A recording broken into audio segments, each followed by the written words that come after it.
is your house, your home.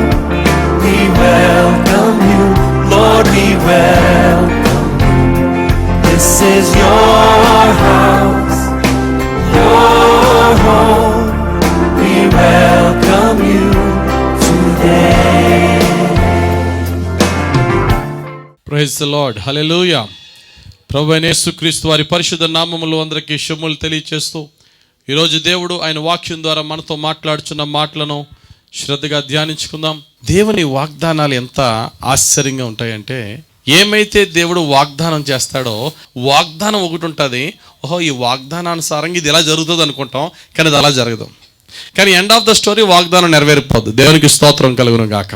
ఈ సంవత్సరం నేను ఇచ్చే వాగ్దానము 2017కి మాత్రమే కాదు, ఈవెన్ 2016 అండ్ 2015 ప్రామిస్ని నెరవేర్చే వాగ్దానం ఈరోజు మీకు రిలీజ్ చేయబోతున్నాను. దేవునికి స్తోత్రం కలుగును గాక. యెషయా గ్రంథము 43వ అధ్యాయం 19వ వచనం.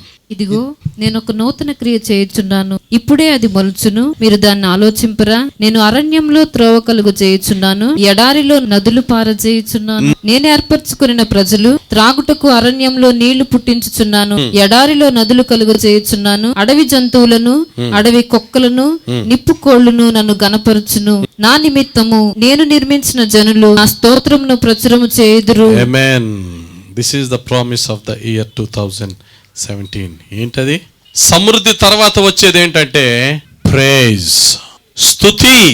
స్తుతి అనేది ఎంత బలమైనదో మీకు ఈరోజు చెప్తున్నాను. స్తుతి ఎందుకు కావాలి? స్తుతి ద్వారా నువ్వేం పొందుకుంటావు? స్తుతి ఎప్పుడు చేయాలి? అబాండెన్స్ పొందుకున్న తర్వాత చేయాలా, పొందుకోక ముందు చేయాలా? కరువులో ఉన్నామయ్యా అంటే అప్పుడు ఎలా స్తుతి చేయగలం? దేవుడు అంటున్నాడు, వారి కష్టకాలములో నాకు మొరపెట్టగా నేను వారికి సహాయం చేశాను. సహాయం చేసినప్పుడు వారు ఏం చేశారట? వారి కరువులోంచి తీసుకొచ్చాడు, రోగంలోంచి బయట పెట్టాడు, ఆపదలోంచి ఆదుకున్నాడు, కీడులన్నీ తొలగించాడు, సమస్తమైన అబండెంట్ గ్రేస్ వారికి ఇచ్చాడు. ఇమ్మీడియట్ గా వారు ఏం చేశారు? 107వ కీర్తన 8వ వచనం. ఆయన కృపను బట్టి నరులకు ఆయన చేయు ఆశ్చర్య కార్యములను బట్టి వారు యెహోవాకు కృతజ్ఞతాస్తుతులు చెల్లించుదురుగాక. దేవుని యొక్క సహాయము మనం పొందుకున్న తర్వాత, దేవుని ఆశీర్వాదం పొందుకున్న తర్వాత ఇమ్మీడియట్ గా మన నుంచి ఏం వెళ్ళాలా? Praise, praise. ప్రభువా, నువ్వు నన్ను రక్షించావు, నేను రక్షింపబడతా, నేను నిన్ను స్తుతిస్తా. ప్రభువా, నువ్వు నన్ను స్వస్థపరిచావు, నువ్వు స్వస్థపరిస్తే నేను స్వస్థత పొందుతా. ఇమ్మీడియట్ నెక్స్ట్ స్టెప్ ఏంటి? I will praise you Lord. అందుకు ఇర్మియా భక్తుడు అంటాడు, ఇర్మియా గ్రంథము 17వ అధ్యాయము 14వ వచనం. యెహోవా, నీవు నన్ను స్వస్థపరచుము, నేను స్వస్థత నొందుదును, నన్ను రక్షించుము, నేను రక్షింపబడుదును, నేను నిన్ను స్తోత్రించుటకు నీవే కారణభూతుడవు.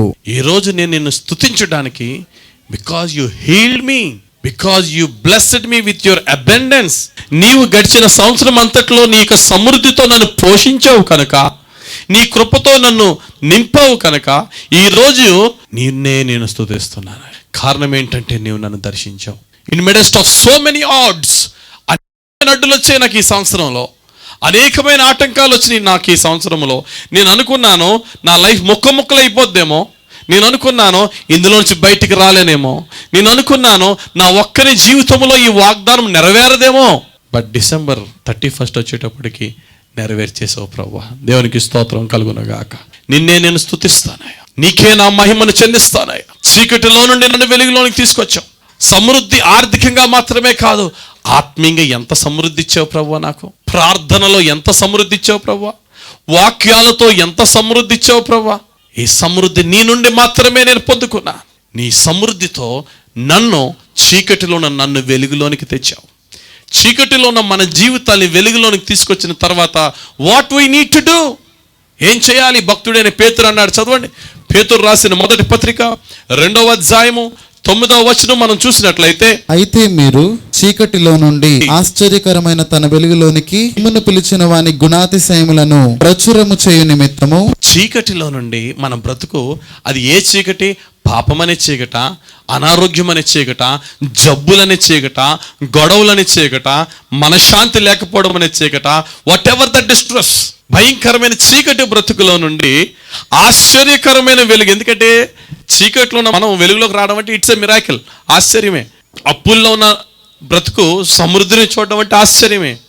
చీకటిలో నుండి ఆశ్చర్యకరమైన నీ వెలుగులోనికి ఏ వ్యక్తి అయితే నేను తీసుకొచ్చాడో ఆ వ్యక్తి యొక్క గుణాతిశయములను ప్రచురము చేయడమే మన పని. అందుకనే భక్తుడు అంటాడు, కీర్తన గ్రంథము 116వ కీర్తన 12వ వచనంలో మనం చూసినట్లయితే, యెహోవా నాకు చేసిన ఉపకారములన్నిటికీ నేను ఆయనకి ఏమి చెల్లించుదును? రక్షణ పాత్రను చేతపుచ్చుకొని యెహోవా నామమున ప్రార్థన చేసేదను. యెహోవాకు నా మొక్కుబళ్ళు చెల్లించదను, ఆయన ప్రజలందరి ఎదుటనే చెల్లించదను. థ్యాంక్స్ ఆఫరింగ్ దేవునికి చెల్లిస్తున్నాడు. నా పట్ల నా ప్రభు చేసిన కార్యాలకి నేను ఆయనకి ఏమి చెల్లించగలను? స్తుతి చెల్లించు, స్తుతి చెల్లించు. భక్తుడైన యాకోబు అంటాడు, యాకోబు గ్రంథం 5వ అధ్యాయం 13వ వచనం మనం చూసినట్లయితే, మీలో ఎవనికైనను శ్రమ సంభవించిన అతడు ప్రార్థన చేయవలెను, ఎవనికైనను సంతోషం కలిగిన అతడు కీర్తనలు పాడవలెను. అతడు కీర్తనలు పాడవలెను.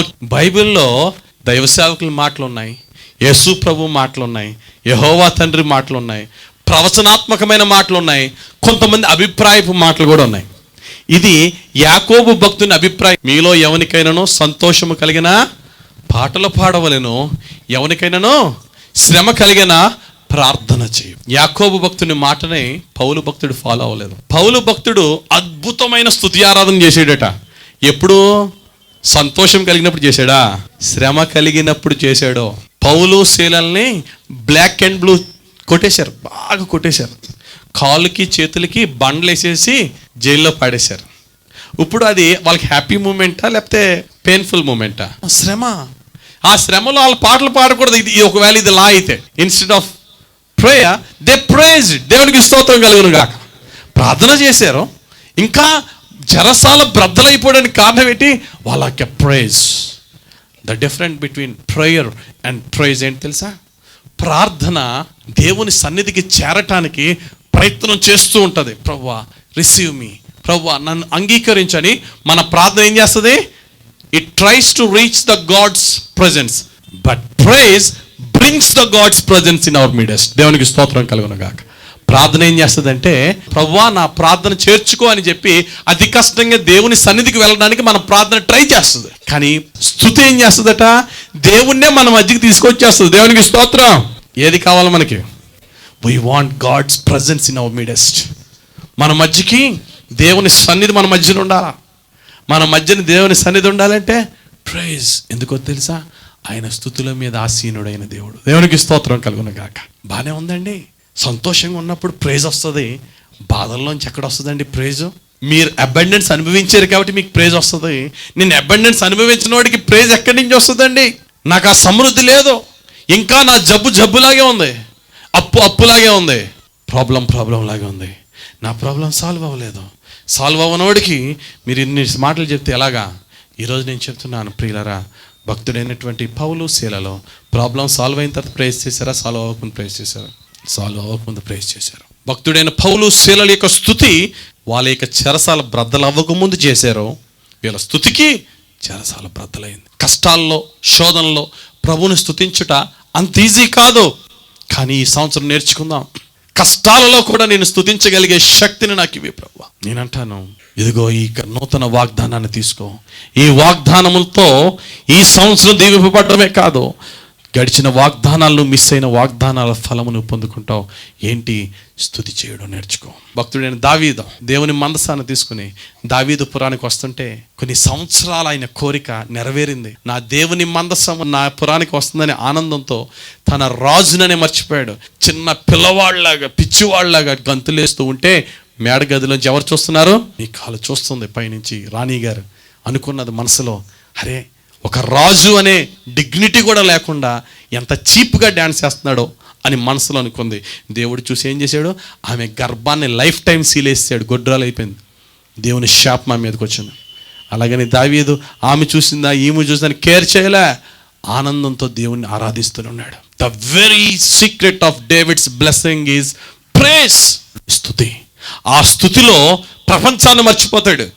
ఆ స్తుతిలో ఎవరు చూస్తున్నారో మర్చిపోతాడు. ఈరోజు దేవుని సన్నిధి మన మధ్యన ఉంది. దేవుని సేవకునిగా నేను చెప్తున్నాను, నీవు ఎంత వయసు వాడువైనా, నీవు ఎంతకాలము నీవు ప్రార్థన నేర్చుకున్నావు, వాక్య ధ్యానాన్ని నేర్చుకున్నావు తప్ప స్తుతిని నేర్చుకొని వాడువైతే ఈ 2017 ఇయర్ నీకు స్తుతిని నేర్పాలా. దేవునికి స్తోత్రం కలుగును గాక. ఎప్పుడైతే 2017 సంవత్సరంలో దేవుని స్తుతించడం నేర్చుకుంటావో, లాస్ట్ ఇయర్ యొక్క ప్రామిస్ అయినటువంటి అనాయింటింగ్, అభిషేకము నీ దగ్గరికి వచ్చి నేను అభిషేకిస్తా. దేవునికి స్తోత్రం కలుగును గాక. ప్రార్థన ప్రభువుని దగ్గర అడుక్కోవడం, స్తుతి ఆయన సన్నిధిని తెచ్చేసుకోవడం. దేవునికి స్తోత్రం కలుగును గాక. స్తుతి నేర్చుకో. నాకు పెద్దగా పాటలు రావండి అంటే నీకు మైక్ పెట్టి పాడక్కర్లేదు, పాటలు నీకు నువ్వు పాడుకో. ఈరోజు దేవుడు చెప్తున్నాడు, నీకు కనీసం కొన్ని పాటలన్నా వచ్చా, నువ్వు నన్ను స్తుతించగలవా? పాటలు రాకపోతే ఒక పాటల పుస్తకం కొనుక్కో. ఈ సంవత్సరం అంతా నీ బైబిల్తో పాటు పాటల పుస్తకం కూడా క్యారీ చేయి. ఆ పాటలతో ప్రభువును స్తుతించు. ఈ యొక్క నూతన సంవత్సరంలో నాకు ఒక క్రొత్త వాగ్దానం కావాలి అని అనుకుంటా కదా, నేను తీసుకున్నాను వాగ్దానం, మీరు తీసుకోండి.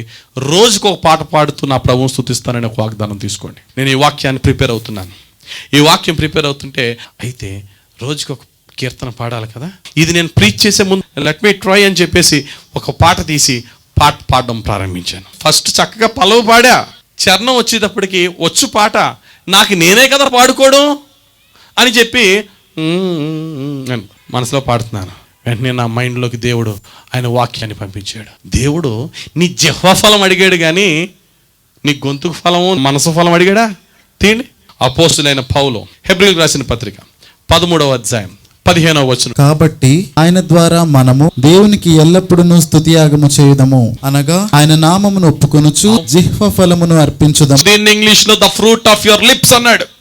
అమ్మో, దేవుడు ఫ్రూట్ ఆఫ్ మై లిప్స్ కోరుకున్నాడు కాబట్టి నేను హమ్ చేస్తున్నానేంటి? నేను హమ్ చేయకూడదు.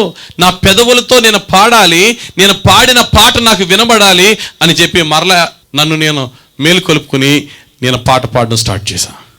ఒక చరణం అయిపోయింది, రెండో చరణం అయిపోయింది, మూడో చరణం పాట పాడేస్తున్నాను కానీ కనీసం దాని అర్థం ఆస్వాదించట్లేదు. వేరే పనుల మీద బుర్ర వెళ్ళిపోయింది, అంతే. వెళ్ళిపోతుంది కదా ఒకసారి. వెంటనే యెషయా భక్తుడు చెప్పిన మాట గుర్తుకొచ్చింది. యెషయా గ్రంథం 29వ అధ్యాయం 13వ వచనం. ప్రభు ఇలాగు సెలవిచ్చి ఉన్నాడు, ఈ ప్రజలు నోటి మాటతో నా యొద్దకు వచ్చుచున్నారు, పెదవులతో నన్ను గనపరుచుచున్నారు, కానీ తమ హృదయమును నాకు దూరం చేసుకుని ఉన్నారు. కమాన్, ఇప్పుడు దేవునికి ఎలా స్తుతులు చెల్లించాలా? హమ్ చేయడం కాదు, మన పెదవులతో పాడాలి, అది మనకు వినబడాలి. రెండు పాడేస్తున్నాం, తర్వాత ఏమవుతుంది? ఏదో ఆలోచిస్తూ ఈ పాట పాడుతున్నాం. ఏదో ఆలోచిస్తూ ఈ పాట పాడడం కాదు, ఏ పాట పాడుతున్నామో ఆ పాటను ఆలోచిస్తూ ఉండాలి. ఏ పాట పాడుతున్నామో ఆ పాటని మనం ధ్యానిస్తూ ఉండాలి. ఆ విధంగా నేను ప్రతిరోజు ఒక పాటను ధ్యానిస్తూ నిన్ను స్తుతిస్తాను ప్రభువా అని ఒక డెసిషన్ తీసుకుందాం. అటువంటి స్తుతిని కనుక మనం నేర్చుకోగలిగితే, మనం ఈ 2017 ఇయర్లో మనం చేయగలిగితే, పోగొట్టుకున్న నువ్వు మిస్ అయిన ఆ యొక్క వాగ్దానం అభిషేకాన్ని నువ్వు తెచ్చేసుకుంటావు. రెండవ వాగ్దానం ఏంటి? అబండెన్స్. అబండెన్స్ని కూడా స్తుతితో తెచ్చుకుంటామా? స్తుతితో నువ్వు తెచ్చుకోలేనిది ఏది లేదో. దేవునికి స్తోత్రం కలుగును గాక. ప్రైజెస్తో నువ్వు తెచ్చుకోలేనిది ఏది లేదు. ఎందుకని? స్తుతి ఏం చేస్తుంది? ఆయన్నే నీ దగ్గర తీసుకొస్తుంది. ఆయన్నే నీ దగ్గర తీసుకొచ్చినప్పుడు నువ్వు ఎవరి షాడోలో ఉంటావు? మహోన్నతుని షాడోలో ఉంటావు. మహోన్నతుని షాడోలో ఉన్నావంటే ఎవరి షాడోలో ఉన్నట్టు? సర్వశక్తుని నీడలో విశ్రమించినట్టు. సర్వశక్తుడు ఏం చేస్తాడు? ఆ పేరులోనే ఉంది, సర్వశక్తుడు అన్నీ ప్రొవైడ్ చేస్తాడు.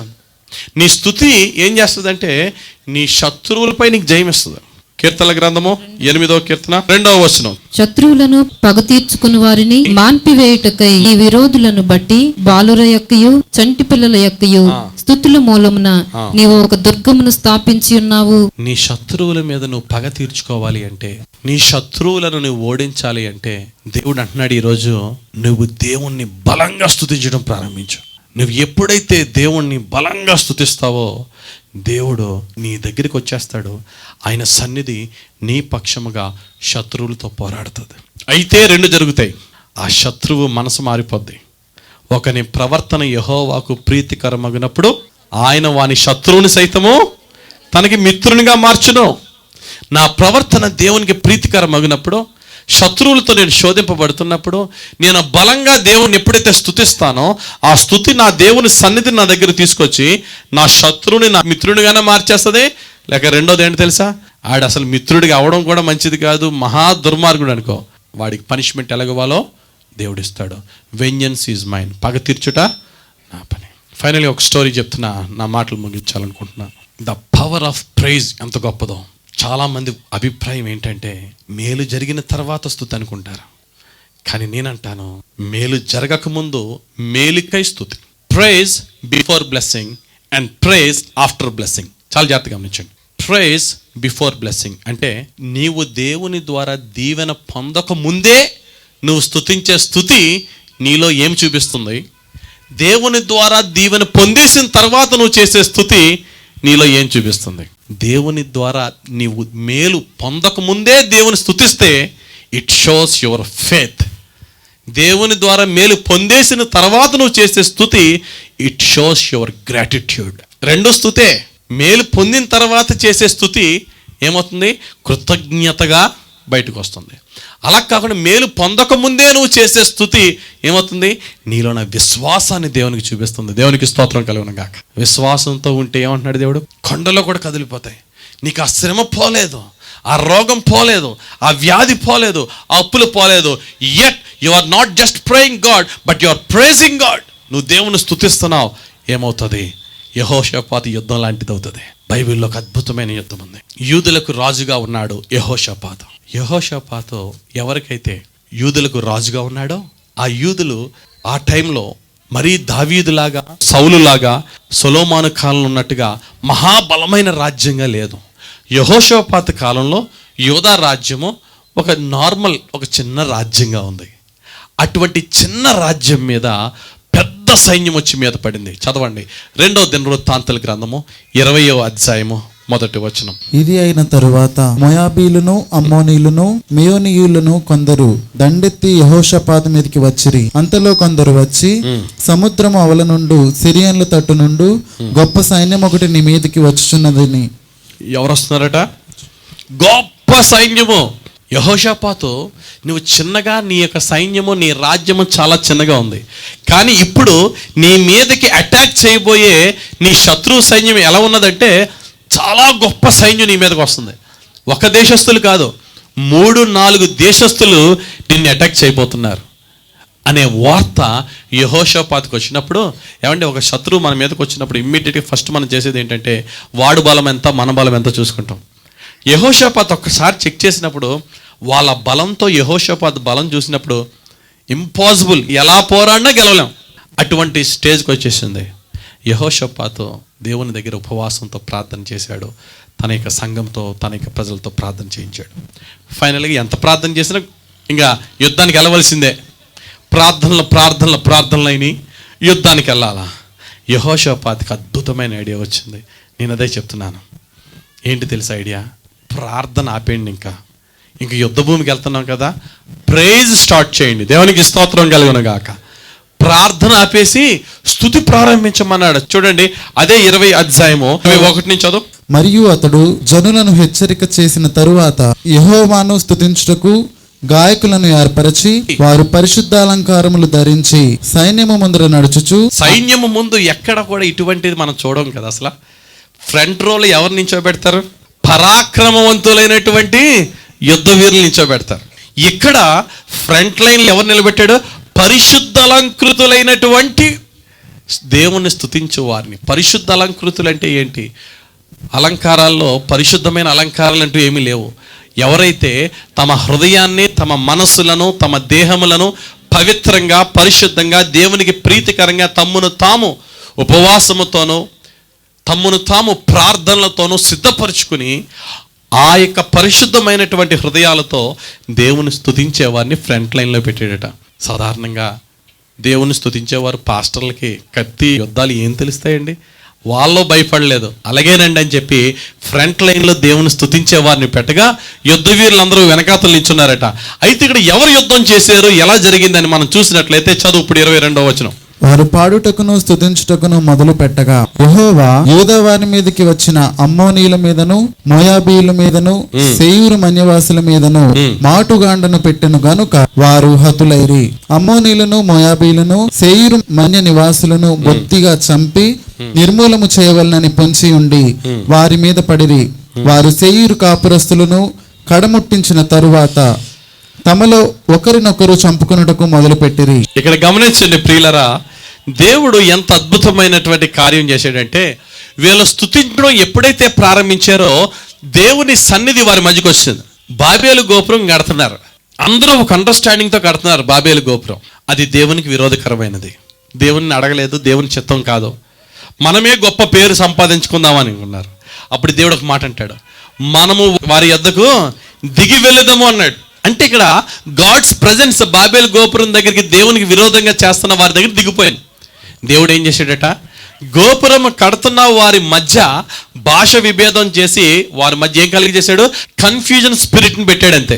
బాబేలు గోపురం ఏమైపోయింది, ముక్కలు అయిపోయింది. వీళ్ళు ఎప్పుడైతే యెహోషాపాతు టీం ఎప్పుడైతే ప్రభుని ప్రార్థించడం ఆపేసి స్తుతించడం ప్రారంభించారో, దేవుని సన్నిధి వారి మధ్య ఎప్పుడు దిగి వచ్చిందో దేవుడు ఏం చేశాడు తెలుసా, అక్కడ 4-5 దేశస్తులు కలిసి యోధావారి మీదకి యుద్ధానికి వస్తే ఈ 4-5 దేశస్తుల మధ్యలో దేవుడు ఏం కలిగజేశాడు, జగడం పుట్టించి వారికి వారే చంపుకునే విధంగా దేవుడు వారిని సర్వనాశనం చేయగా, వీళ్ళ యుద్ధ భూమిలోకి పాటలు పాడుకుంటూ వెళ్తున్నారట.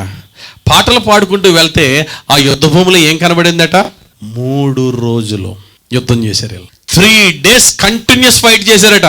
ఎవరితో, చచ్చిపోయిన డెడ్ బాడీల మీద బంగారం ఏరుకోలేక 3 రోజులు పట్టిందట వీళ్ళకి. దేవునికి స్తోత్రం కలుగును గాక. ఎవరైతే శత్రువులు వీరి మీదకి యుద్ధానికి వచ్చారో ఆ శత్రువులతో యుద్ధం చేయడానికి వెళ్ళిన వీరు అక్కడికి వెళ్ళేటప్పటికి ఆ 4-5 దేశస్తులు వాళ్ళే పొడుచుకుని చావగా వీళ్ళు వెళ్ళి ఏం చేశారట, వాళ్ళ దగ్గరున్న సమస్తమైనటువంటి బంగారము, వెండి, ధనాన్ని తీసుకుని ఏరడానికి 3 రోజులు పట్టిందట. మొత్తం అంతా ఏరేశారు. బంగారం ఏరుకుని అలసిపోయి 4వ రోజుని మంచి పని చేశారు. 4వ రోజున ఏం చేశారు తెలుసా, అరే మన పక్షముగా మన శత్రువులతో యుద్ధం చేసి చావవలసిన వారమైన మనకి ఇంత బంగారము, వెండి, ఇంత దోపుడు సొమ్ము, ఇంత ఆస్తి, ఇంత ఐశ్వర్యాన్ని ఇచ్చాడా, మరి అటువంటి దేవునికి ఏం చేయాలరా, 4వ రోజునికి ఏరుకోవడం మానేసి వాళ్ళు అద్భుతమైన చేశారట. 4వ రోజున అక్కడ ఉన్న ఒక లోయలో కూర్చొని let us start a day of praise and worship అన్నారట. దేవునికి స్తోత్రం కలుగును గాక.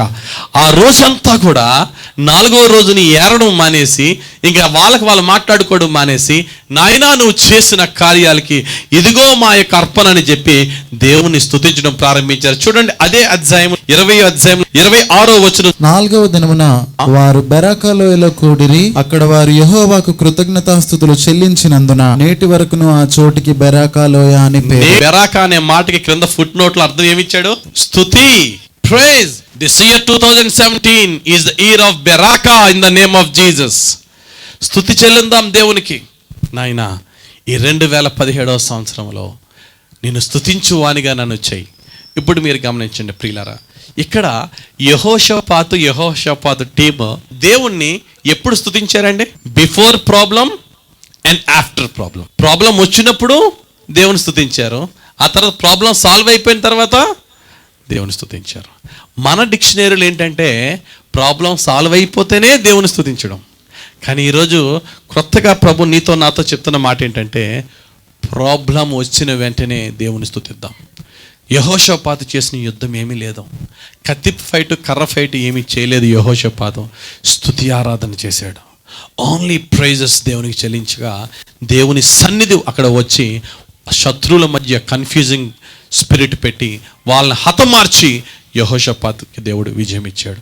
ఈరోజు దేవుడు చెప్తున్నాడు, నా ప్రియ సహోదరుడా, ఈ 2017వ సంవత్సరంలో దేవుడు నీ నుండి నా నుండి ఆశిస్తున్నాడు. 2016 సంవత్సరం అంతా దీవించేసాను. దీవించిన తర్వాత ఇప్పుడు ఏంటంటే ప్రభువా ఇదిగో మరలా క్రొత్త లిస్టుకి ప్రభువా ఈ 2017వ సంవత్సరంలో ఇంకా నాకు చేయవలసిన ఈ 2016లో ఎన్ని మేలు చేసావు ప్రభువా, ఈ 2017లో ఇంకా బాగా మేలు చేస్తావు అని నేను ఎదురు చూస్తున్నాను ప్రభువా. నో, అది కాదు. కొంచెం మన ప్రార్థన మార్చుదాం. 2016లో చాలా మేలు చేసావు నాయన, చాలా అద్భుతాలు చేసావు ప్రభువా. ఈ 2017లో నీవు చేసిన అద్భుతాలకి స్తుతించడమే నా పని నాయన, స్తుతించడమే నా పని. వీళ్ళ దేవుని స్తుతించారు, వీళ్ళకి కావలసినంత బంగారము సమృద్ధి ఇచ్చాడా దేవుడు. కమాన్, ప్రైజ్ బ్రింగ్స్ అనాయింటింగ్. రెండోది ప్రైజ్ బ్రింగ్స్ అబండెన్స్. వచ్చిందా? ఈ సంవత్సరము యొక్క ప్రామిస్, ఈ సంవత్సరం యొక్క వాగ్దానము ప్రైజ్. ప్రైజ్ ద్వారా అభిషేకము పొందుకున్నారు, ప్రైజ్ ద్వారా సమృద్ధిని కూడా పొందుకున్నారు బైబిల్లో. ఈరోజు నేను మీకు ఇస్తున్న ఈ వాగ్దానము అంత ఈజీగా తీసేద్దాం. ప్రతి ఒక్కలము కూడా, యంత్రమైతే మనం ఈ వాక్యం వింటున్నామో ప్రతి ఒక్కలము కూడా ఈ సంవత్సరము మా దైవ సేవకుని ద్వారా నా దేవుడు నాకు ఇచ్చిన వాగ్దానము స్తుతి చెల్లించు అని. ఆ యొక్క స్తుతిని నేను చెల్లించుతాను. నాకు రాకపోయినా 4 పాటలు నేర్చుకుంటాను. రోజుకి ఒక్క పాటైనా నేను పాడి హృదయముతోనూ నా పెదవులతోనూ నా మనస్సుతోనూ నా దేవుణ్ణి స్తుతిస్తాను అని దేవుని దగ్గర మనం ఒప్పందం చేసుకుందాం. దేవునికి థ్యాంక్స్ ఆఫరింగ్ కావాలా, దేవునికి కృతజ్ఞత స్తుతి కావాలి. అందుకనే 10 మంది లెపర్సీ వాళ్ళలో 10 మంది శుద్ధులైపోతే ఒకడే వచ్చి యేసు ప్రభుకి థ్యాంక్స్ చెప్తే ఆ యొక్క ఒక్కడితో యేసు ప్రభు అన్న మాట ఏంటి, 10 మంది శుద్ధులైరి కారా, మిగిలిన 90 ఎక్కడా? అంటే ఈ 90 దగ్గర నుంచి యేసు ప్రభు ఏమైనా కానుకలు ఎక్స్పెక్ట్ చేస్తున్నాడా? No, at least a word of thanks. ప్రభువా నీవు గొప్ప దేవుడవు, నీ ద్వారా నా బ్రతుకు బాగుపడిందని ఆయనకు వందనాలు స్తుతులు ఆశిస్తున్నాడు ప్రభు. దానికి ఆయన ఆశించడం కాదు, he richly deserves all the praise and worship. నీ జీవితంలో నా జీవితంలో దేవునికి చెందవలసిన స్తుతులు వెళ్ళట్లేదేమో సరిగ్గా.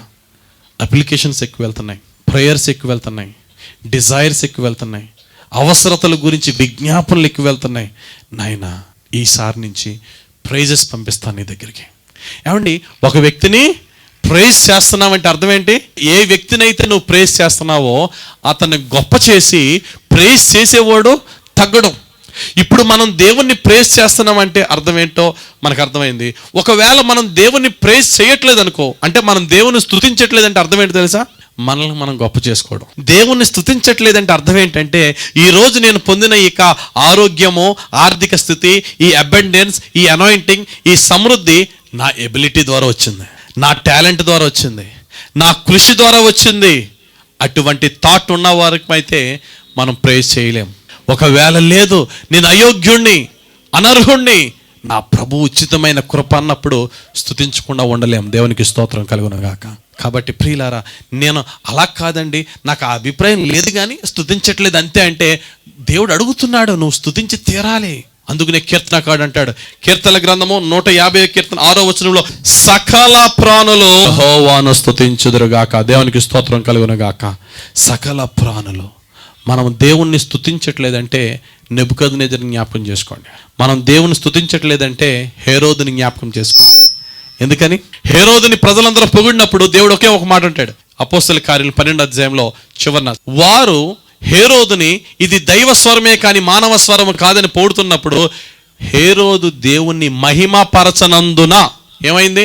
దేవుని దూత వచ్చి అతను మొత్తగా అతడు పురుగులు కక్కి చచ్చెను.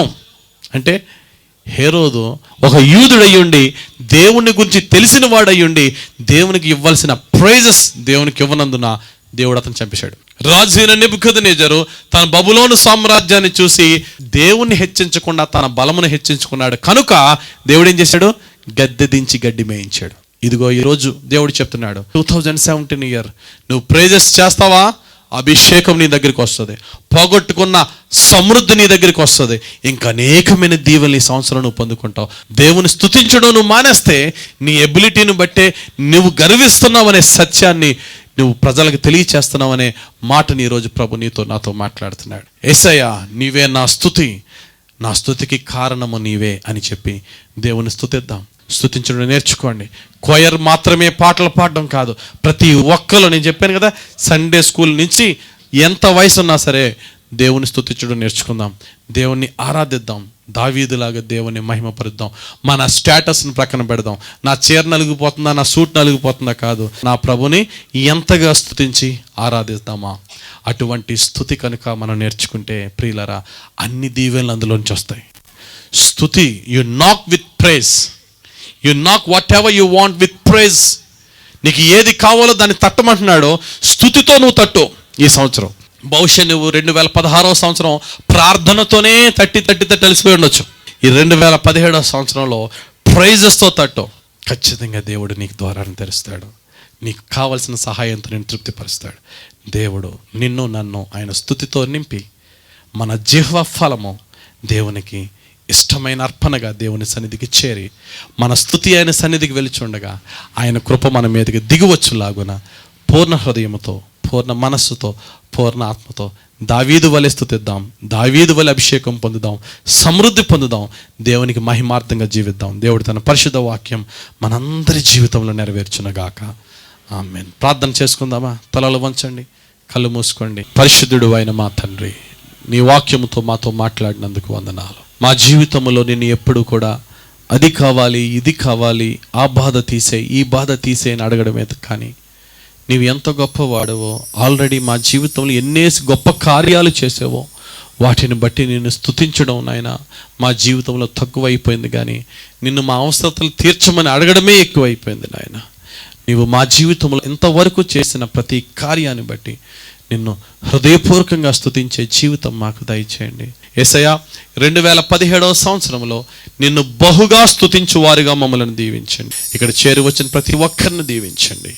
నేను ఇంతకాలము మీ కృపలో సంరక్షించి కాపాడినందుకు వందనాలు. ఎందరైతే ఈ వాక్యం విన్నారో ప్రతి ఒక్కరికి అర్థమవుటకు నీ పరిశుద్ధాత్మ కార్యము వారి హృదయంలో ఒప్పించు ఆత్మగా మారి అయా నీవే వారిని నీ రక్షణలోనికి నడిపించండి. యేసు నామములోనే ప్రార్థించి వేడుకొనుచున్నాము తండ్రి. Amen, amen, amen. God bless you. దేవునికి స్తోత్రం.